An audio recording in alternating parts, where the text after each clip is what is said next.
I don't really know how to start this video, so I'm just gonna go for it. Oneshot is a very unique and distinctive little story-based game with the gimmick that you only have one shot to beat it. There are no do-overs or second chances. You play it, you beat it, and that's it. I got quite a few recommendations to play this one. It always seems like the weird fourth wall break visual games that leave an everlasting impact on people, and I've played a handful of them. Doki Doki, Undertale, Stanley Parable, Pony Island, and most recently, Inscription. It's a concept you think would lose some of its magic at a certain point, but I don't know, man, it's kinda cool when a game interacts with you in a weird, abnormal way, instead of saying, you play as this guy and you defeat the big baddie, which is like almost every single game out there these days, which there's nothing wrong with this, obviously, but it's kind of funny when you suddenly realize it. In Oneshot, you don't really play as anyone, you just control this cute little, totally not a cat protagonist called Nico, who you guide through this mysterious world. As for yourself, you actually play as yourself. In my case, that is incredible niche YouTube celebrity Foekoe? What? No way, I always wanted to be like him. Your goal in this world is extremely simple. Try to get Nico home by making them bring the sun, which is this big light bulb that they carry around, to the big tower in the middle of the island. You do this by interacting with a bunch of stuff, not just within the game, but also outside of the game, and it has some really unique and creative puzzles. Games like this are always best experienced blindly, and it's kinda hard to talk about it without mentioning major plot points or secrets. I always try to keep these videos spoiler free, and I will do my best to try to maintain that here, but please don't get mad at me if certain points just get completely ruined for you. See this as a sort of spoiler warning. Kinda.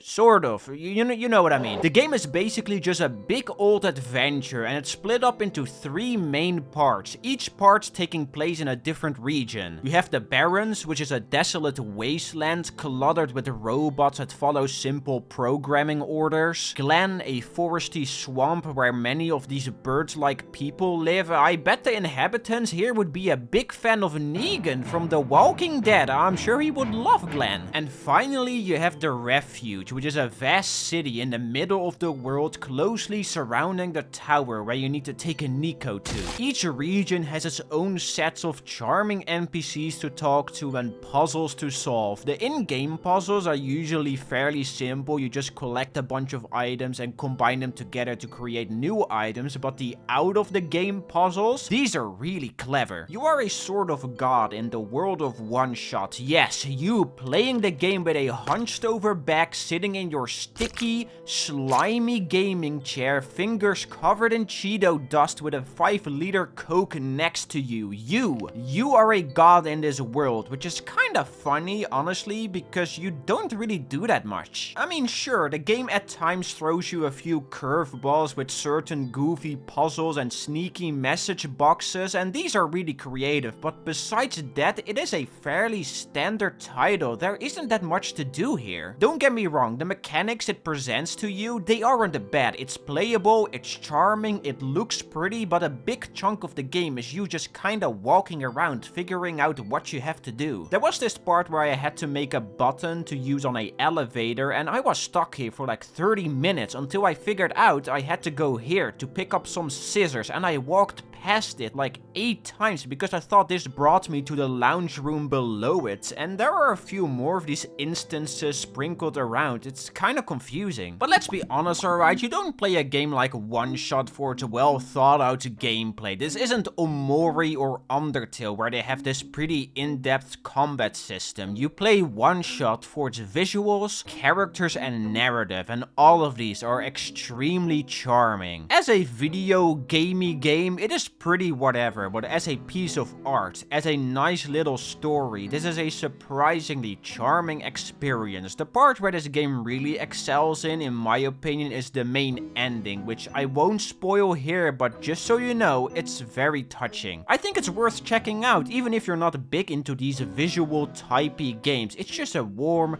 adorable, and sweet little game, and it gets my stamp of approval.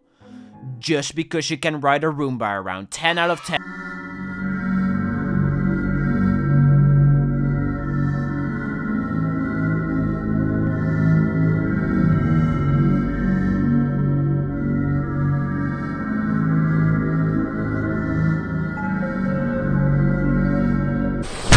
you.